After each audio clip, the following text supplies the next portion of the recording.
Hello sir, ನಮಸ್ಕಾರ. Sir, ಇದು 30 ಗುಂಟೆ ತೆಂಗಿನ ತೋಟ. ಸಾಯಿಲ್ ಬಂದು ರೆಡ್ ಇದೆ. ಇದರಲ್ಲಿ 25 ವರ್ಷ ಆಗಿರುವಂಥ ತೆಂಗಿನ ಮರಗಳಿದ್ದಾವೆ. ಸೊ ಇದು ವಿಲೇಜ್ಗೆ ನಿಯರಲ್ಲೇ ಬರ್ತದೆ. ಇಲ್ಲಿಂದ ವಿಲೇಜ್ ಬಂದು ಜಸ್ಟ್ ಒಂದು 50 ಮೀಟ್ರ್ ಕೂಡ ಆಗೋದಿಲ್ಲ, ತುಂಬ ಹತ್ತಿರದಲ್ಲಿದೆ. ಇಲ್ಲಿಂದ ಬೆಂಗಳೂರು ಮೈಸೂರು ಎಕ್ಸ್ಪ್ರೆಸ್ ಹೈವೇ ಬಂದು 2.25 ಕಿಲೋಮೀಟ್ರ್ ಆಗುತ್ತೆ. ಇಲ್ಲಿಂದ ಚನ್ನಪಟ್ಟಣ ಸಿಟಿ ಬಂದು 3 ಕಿಲೋಮೀಟ್ರ್ ಆಗುತ್ತೆ. ಇಲ್ಲಿಂದ ಕೆಂಗೇರಿಗೆ 49 ಕಿಲೋಮೀಟ್ರ್ ಆಗುತ್ತೆ, ಬೆಂಗಳೂರು ಕೆಂಗೇರಿಗೆ.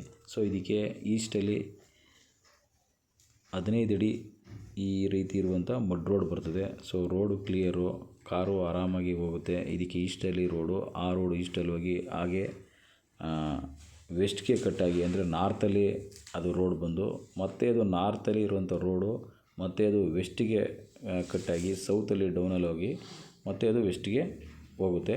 ಆ ಹೋಗ್ಬೇಕಾದ್ರೆ ಅಲ್ಲಿಂದ ಜಸ್ಟು ಒಂದು 50 ಮೀಟ್ರ್ನಲ್ಲಿ 2 ಎಕರೆಗೂ ಹೆಚ್ಚಾಗಿ ಜಮೀನು ತೊಗೊಂಡು ಒಬ್ಬರು ಬಿಲ್ಡರು 5 ಗುಂಟೆ ಕಟ್ ಮಾಡಿ ಫಾರ್ಮ್ ಎಲ್ಲ ಮಾಡಿ ಮಾರಾಟ ಮಾಡಿದ್ದಾರೆ. ಅದರಿಂದ ಇಲ್ಲೆಲ್ಲ ಬೆಲೆ ಜಾಸ್ತಿ ಇದೆ. ಸೊ ನಮಗೆ ಇದು ಜನರಲ್ ಪ್ರಾಪರ್ಟಿ, ಡೈರೆಕ್ಟ್ ರಿಜಿಸ್ಟ್ರೇಷನ್ಗೆ ರೆಡಿ ಇದೆ. ಸೊ ಹೊಸ್ದಾಗಿ ಯಾರು ನನ್ನ ಚಾನಲ್ನ ನೋಡ್ತಾ ಇದ್ದೀರಾ, ಪ್ಲೀಸ್ ಸಬ್ಸ್ಕ್ರೈಬ್ ಮಾಡಿ, ಲೈಕ್ ಮಾಡಿ, ಮತ್ತು ವಾಟ್ಸಪ್ ನಂಬರ್ ಇರ್ತದೆ, ಕಾಲ್ ಮಾಡಿ. ಭಾಳ ಚೆನ್ನಾಗಿದೆ ಈ 30 ಗುಂಟೆ. ಯಾರಾದರೂ 3 ಜನ, ಇಬ್ಬರು ಇದನ್ನು ತಗೊಂಡು ಶೇರ್ ಮಾಡ್ಕೋಬೋದು, ಕಟ್ ಮಾಡ್ಕೊಂಡು. ನೋಡಿ, ಈಗ ರಸ್ತೆ ಇದೇ ರೀತಿ ಇದೆ, ಕಾರು ಆರಾಮಾಗಿ ಬರ್ತದೆ. ತುಂಬ ಜನ ಅವರು ಬೆಂಗಳೂರಿನವ್ರು ತೊಗೊಂಡಿದ್ದಾರೆ. ಇಲ್ಲೆಲ್ಲ ಅಕ್ಕಪಕ್ಕ ಎಲ್ಲ ಒಳ್ಳೆ ರೇಟ್ ಇದೆ. ಸೊ ಇದು ಜನರಲ್ ಪ್ರಾಪರ್ಟಿ. ನೋಡಿ, ಈಗ ಅದು ವೆಸ್ಟಲ್ಲಿ ಕಟ್ಟಾಗಿ ಅಲ್ಲಿರುವಂಥ 2 ಎಕರೆ ಜಮೀನಿಗೆ ಹೋಗುತ್ತೆ. Okay, thank you sir.